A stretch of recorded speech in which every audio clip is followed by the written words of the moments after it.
Hey guys, we're back. So hopefully you found the first two lessons to be quite informative.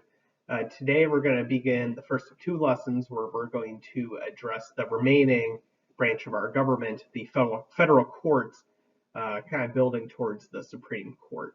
So today what we're going to focus on is the overall role, what the federal courts actually do within our system of government, along with the structure of the courts. So it's not just the Supreme Court, there are actually many other courts involved.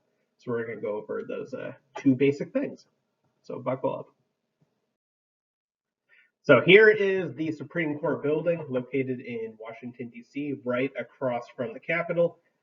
Fun little trivia, right over here, there's actually a four-word phrase, equal justice under law, and that serves as kind of the unofficial slogan of the federal court system as a whole. So in terms of what the federal courts actually do, we talked about how the legislative branch, they make the laws, the executive branch enforces or enacts the laws. Well, the courts actually interpret the laws. So they interpret the meaning of the Constitution primarily, and ultimately actually decide the meaning of the Constitution, what the Constitution actually means.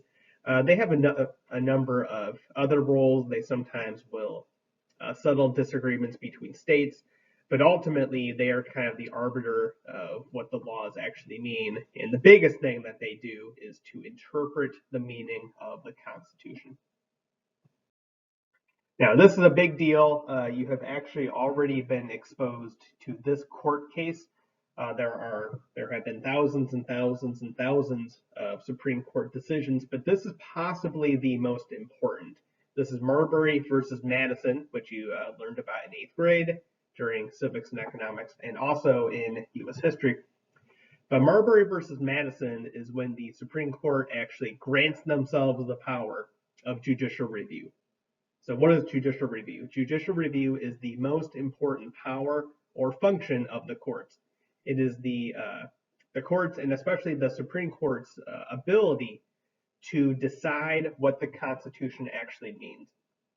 Now, the Supreme Court has no actual official power of how to actually enforce their decisions, but they have been effectively granted, they proclaim this power, and then the other branches of government have historically respected the decision of the Supreme Court. So bottom line, they decide what the Constitution actually says, and their interpretation stands.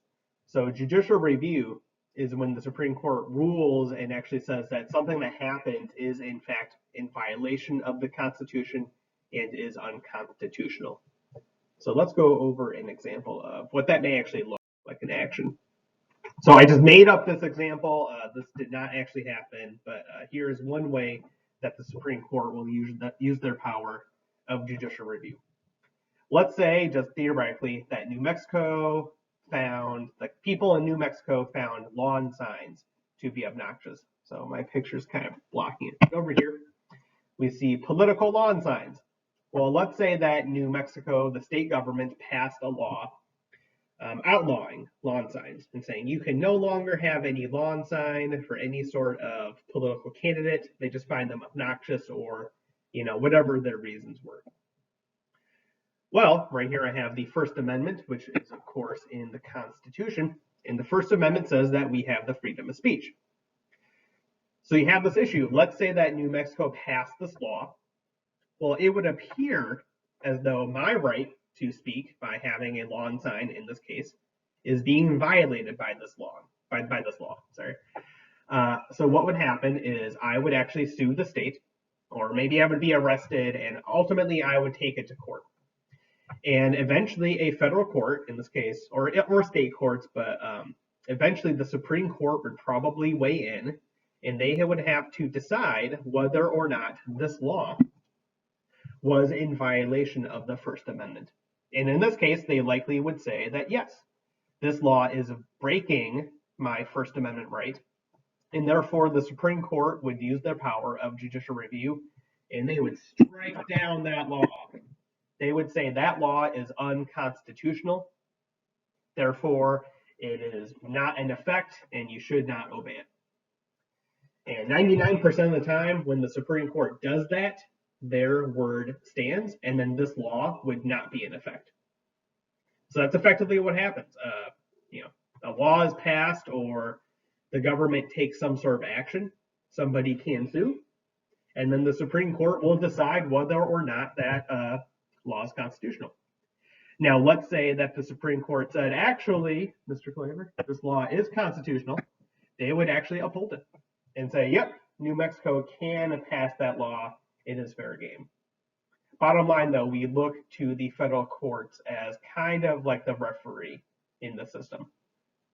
They decide what is constitutional and what is not. Now, in terms of actually being a court and in terms of our checks and balances and separation of power, it's important to note that the federal courts are designed to be the most independent branch of our government.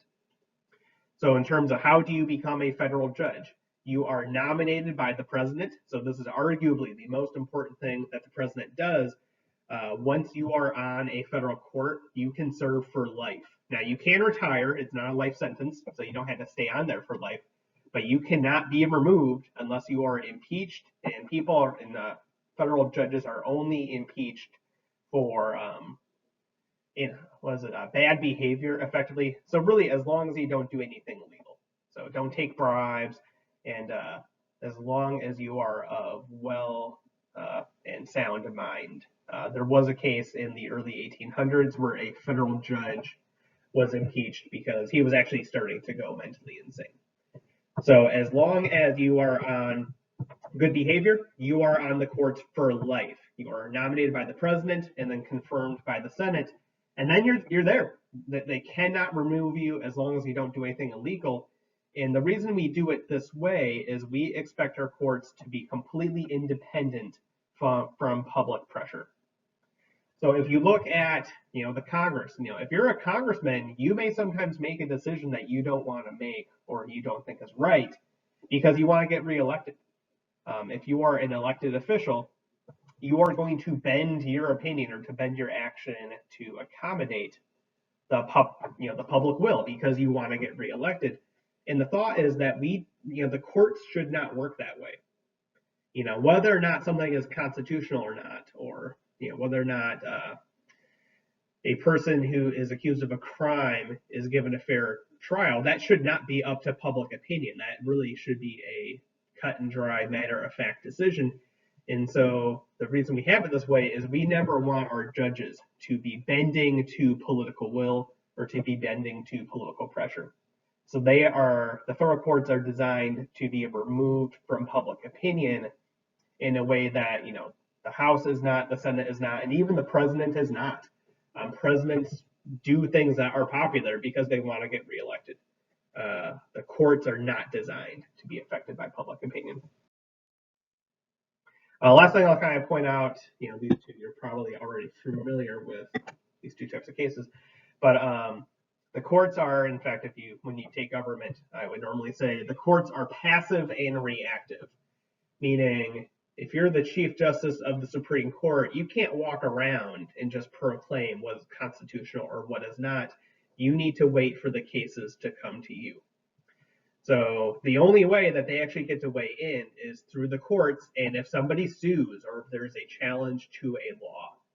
So, people frequently will think that the Supreme Court plays a role in the lawmaking process. Like after a law is passed, the federal courts will look at it to make sure it's constitutional. And that's not the case. They only actually evaluate a law and use their power of judicial review if it comes to them naturally through the process of the courts. So it's a little bit different. Here are some of the members of our current Supreme Court. This gentleman actually just retired, not this past summer, but the summer before. This gentleman right here is John Roberts. He is the Chief Justice of the Supreme Court, effectively the head of the Supreme Court. We'll go a little bit more in his role on Thursday. Here is the current Supreme Court, 9 judges or justices. You are called a justice when you are on the Supreme Court, so pretty cool title. And remember, once you are on the court, you serve for life, so long as you want to hold the position. And to kind of make my argument, or to make my point about how this is really the most important thing that a president does, is to pick these gentlemen and ladies. This guy right here, he was that is Clarence Thomas. He is an associate justice of the Supreme Court. He was put on the bench. He was put in the Supreme Court when George H.W. Bush was president. So literally before Bill Clinton, I don't even know if I was alive when that guy was put on the Supreme Court. So once you're on the courts, you can stay there for a very, very, very, very, very long time. These two were appointed by Bill Clinton. Let me see, these two by George W. Bush. Let me see, Barack Obama, these two, and then President Trump. By the way, President Trump is reelected. He will, in all likelihood, be picking at least 2 more judges on the Supreme Court. So really, really, really important stuff. Now, the federal courts are actually much more than the Supreme Court. There are actually 3 layers to the federal court system. We're going to look over that right now. So think of it like a triangle that you work your way up to.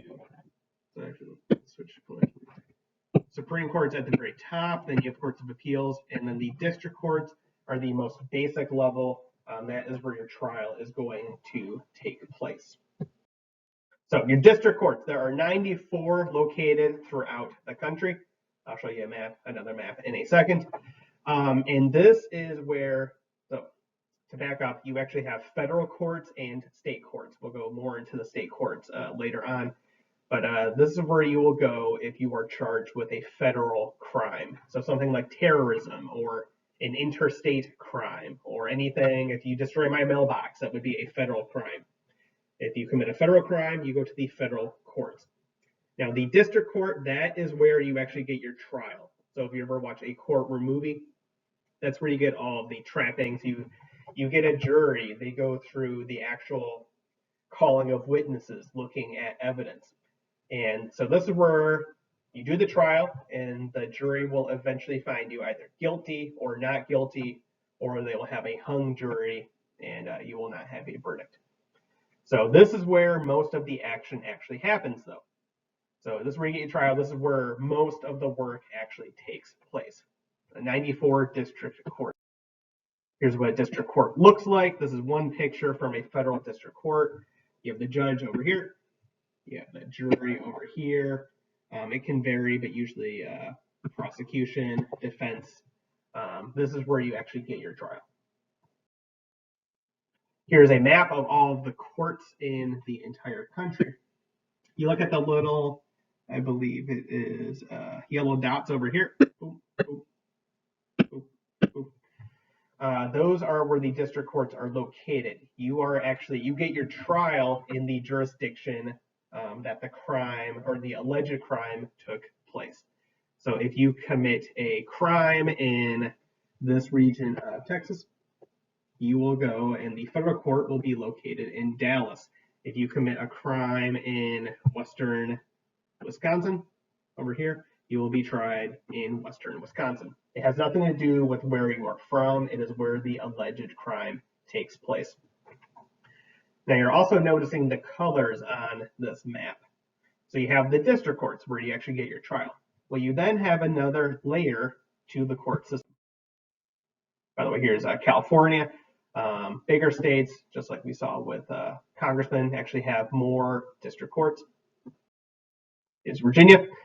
So you have our area, Williamsburg, over here. If our federal court is located in Richmond, over here in the, I think it's the 1st District of Virginia, the court is located in Charlottesville, if memory serves. So again, if you commit a federal crime over here, you will go and get your trial in Richmond. Once you have your trial, if you are found guilty, you actually have some options. You will begin serving your sentence, but you can actually appeal your court decision. So let's say that I was charged with a crime, but I had a really, really, really bad lawyer who just did a very incompetent job. Let's say that he didn't introduce evidence, or he was appointed by the state and just did such a bad job that I did not get a good trial. Or let's say, for example, that they used a piece of evidence against me that was illegally seized. Maybe the FBI searched my house without a warrant. And for whatever reason, the judge allowed that evidence to be used. You can actually appeal the district court decision to the Court of Appeals. There, you will not get a new trial. You will not get a new trial. You will not get a new trial. So you have no jury. But what you will have is you will have 3 judges. And what they will do is they will look over the evidence. They will hear your appeal. My lawyer would go and argue. My lawyer would go and argue that I was not given fair justice. I was denied justice. The court system failed me somehow. So you need to make an argument as to what happened, what went wrong. You can't just say, I was found guilty. You have to actually pinpoint what was not fair about your trial. What these 3 judges will do is they will examine the evidence, listen to the arguments, and then they will just decide whether or not you got a fair trial. Most of the time, they will say, sorry, Mr. Claver, you got a fair trial. You just don't like the results. The decision stands. They have a number of different options. Pretty commonly, if there's an issue, they will order the court to redo the trial. So let's say that my lawyer was super incompetent and he was publicly appointed. They may say, okay, it wasn't done fairly, redo the trial. Or in some cases, I believe they can actually throw out the decision. But they will review the decisions. They will review the proceedings, what happened during the trial, just to make sure that you got a fair trial. So again, this is the Court of Appeals, known as the Circuit Court. Same idea. Now, let's say that I was found guilty, and they said, sorry, Mr. Claver, you got a fair trial. And I'm still upset. I still think that justice was denied me. What will happen is you have one last option that you could do. Here is a circuit court, by the way, the Court of Appeals. Right there, 3 judges. You'll notice, again, no jury box. There is no jury. They do not redo the trial. Your last option, you can appeal the circuit court or appeals court decision to the Supreme Court. This is the highest court in all of the land, the court of last resort. Now, they do not actually have to hear your decision. The circuit court does have to hear your decision. The Supreme Court, they only hear about 100 cases a year. So most of the time, they'll say, yeah, we're not going to listen to your decision. Sorry. But there is a possibility that they will take up the decision. We'll talk about how they do that in the next lesson. And then if they actually take up your decision, they will hear the arguments again. They will examine the evidence, and then they will make the final decision about whether or not you get a fair trial, or if there's a constitutional issue at stake, they will actually make the final decision. This is the highest court. There is no action that you can take past the Supreme Court. In fact, there is our Supreme Court building, which actually brings us to the end of the lesson. So when we next meet virtually, I suppose, we'll be talking about how the Supreme Court and other courts actually make their decisions and how judges approach doing their jobs. Again, I hope that you and your families are safe. Make sure you are submitting the assignments. If you know any classmates in the class that have not been participating, if you can please reach out to them. It is required that you participate in order to get credit for the class, which is, of course, required for graduation. So I hope you guys are well, and I will we'll do our next lesson on Thursday.